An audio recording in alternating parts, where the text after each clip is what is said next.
Have you ever thought about how much of our daily life is just a series of negotiations? I don't mean business deals in a boardroom. I mean the tiny, invisible battles we fight every single day, negotiating with our family about chores, negotiating with a cashier about a price, or even negotiating with ourselves about whether to eat a salad or a burger. It's fascinating, isn't it? We tend to look at these mundane moments as just getting through the day. But if you actually zoom in, like we're going to do today with this collection of English conversation scenarios, you realize these aren't just language exercises. They are microcosms of human psychology, social hierarchy, and emotional intelligence. Exactly. We have this set of materials that on the surface looks like simple English practice, A1 to A2 level stuff. You've got a boy refusing to do homework, people shopping for handbags, ordering coffee. But when you read between the lines, the stakes feel surprisingly high. Let's start with the first narrative arc we have here, the saga of Kyle and the housework. Ah yes, the classic Freaky Friday trope. We have Kyle, a student who is convinced that his life is the hardest life in the world because of homework, and his mother, whose domestic labor is completely invisible to him.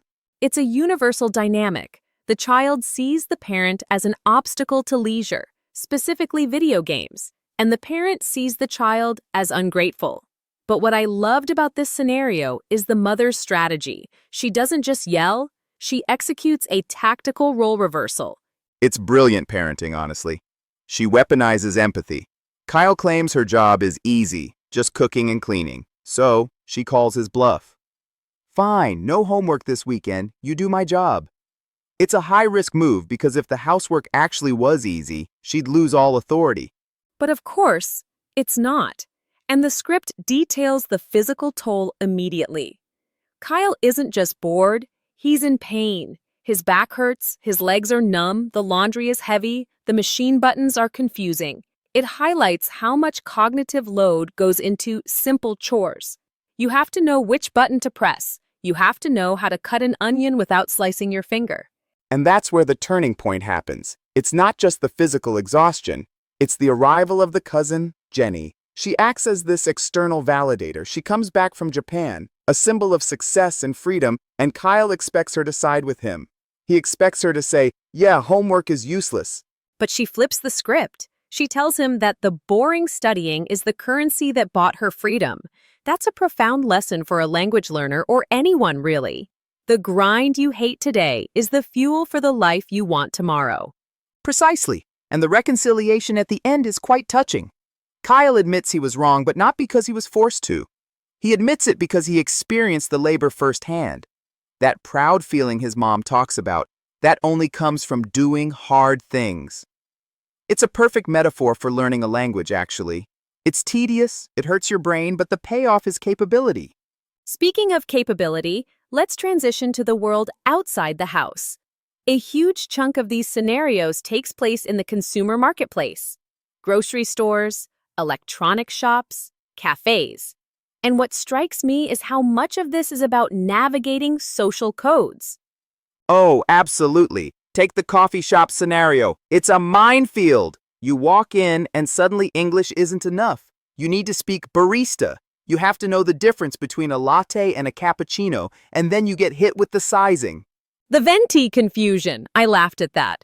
The character asks for a large, gets told it's a venti, and has to process that venti means 20 in Italian. It's a great example of how language evolves into these weird cultural pockets. If you don't know the code, you feel like an outsider.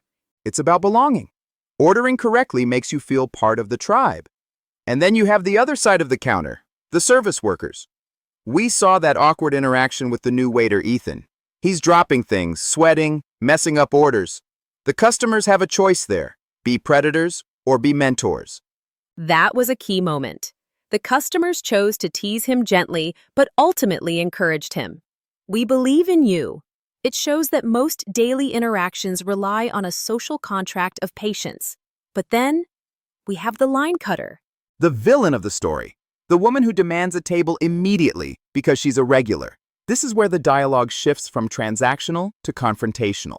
The manager, Mike, has to hold the line, literally. It's a lesson in assertiveness. You can't just let people trample social norms just because they are in a hurry. It contrasts so sharply with the farmer's market scene.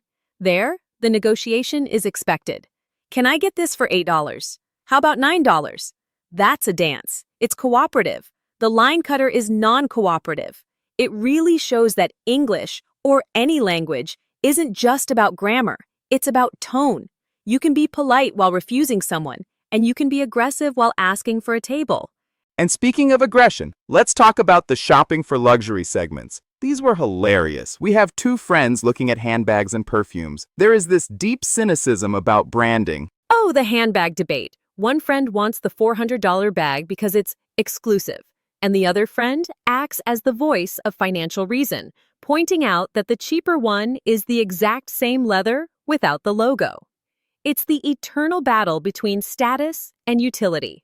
And the perfume scene took it even further. They aren't buying a scent. They are buying a persona. Smelling like a trust fund. Smelling like a mysterious art dealer. It's satire? They are trying on different identities with every spray.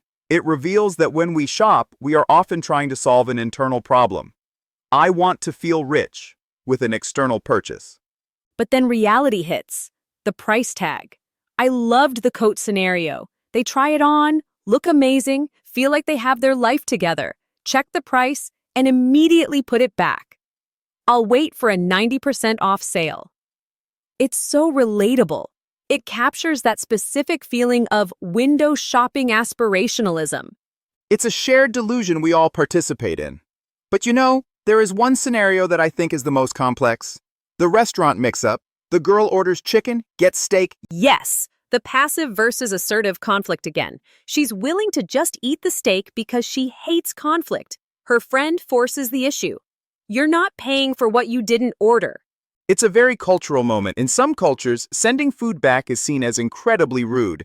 In others, like the US context implied here, it's about getting what you paid for. The friend frames it as standing up for yourself. It teaches the listener that using your voice to correct a mistake isn't being mean, it's being fair. And it balances out the universe, right? Because in the very next breath, we see the 21st birthday dinner where strangers pay for the meal. That was a beautiful ending note. You have the rude line cutter, the incompetent waiter, the mistake with the steak. But then you have a random act of kindness. The couple next to them pays the bill simply because it's a special occasion. It reminds us that while public spaces can be stressful battlegrounds, they are also places of community. I want to circle back to something you mentioned earlier, the idea of winging it. There was a scene about baking a cake where the character has never baked before, and the advice is just wing it. That is the meta theme of the whole collection. Whether it's Kyle figuring out the washing machine, the guy trying to buy a laptop without knowing tech specs, or the girl baking a cake, everyone is just figuring it out as they go. That's a profound takeaway for language learners. You're never going to be 100% ready. You're never going to know every word on the menu or every slang term for a handbag. Exactly. The girl baking the cake didn't have a perfect recipe, but she tried. The guy buying the laptop admitted, "I don't know what handle means in this context," and the seller explained it. That's the key. Vulnerability, admitting you don't know, actually leads to better outcomes than pretending you do. So if we look at this entire tapestry of dialogues, from the angry mom to the helpful stranger, what is the core philosophy here? I think it's that competence is built through friction. Kyle became competent at empathy by suffering through chores. The shoppers became competent at budgeting by debating value. You don't get better at life or English by sitting in a room reading a textbook. You get better by engaging with the messiness of reality. Friction is necessary. That's a great way to put it. We often try to avoid friction. We want the easy homework, the fast food line that moves quickly, the clear instructions. But the growth happens when the waiter drops the pen or when the homework is too hard. And notice how humor plays a role in all of these. The friends laughing about cheat days with the healthy smoothie versus the chocolate peanut butter one. They know they are being hypocritical, and they laugh about it. Humor is the grease that makes the friction bearable. That smoothie scene was great. Spinach and kale versus chocolate peanut butter. It's the id versus the superego. And they compromised. They got both. Which is the most human solution possible. We are walking contradictions. We want to be healthy, but we want the cookie. We want to save money, but we want the designer blazer. These scripts capture that duality perfectly.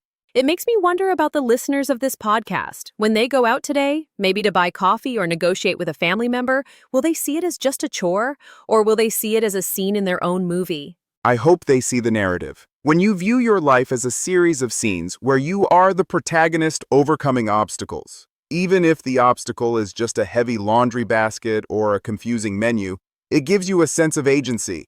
You aren't just reacting, you're performing.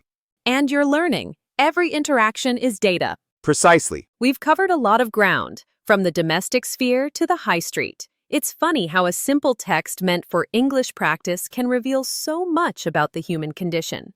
Well, language is just a mirror, isn't it? It reflects who we are, what we value, and how we treat each other. That's a perfect place to leave it. Next time you're stuck in a slow line, or you get the wrong order, or your mom tells you to clean your room, take a breath. You're just in the middle of a really good scene. Thanks for listening, everyone. See you next time. Keep talking.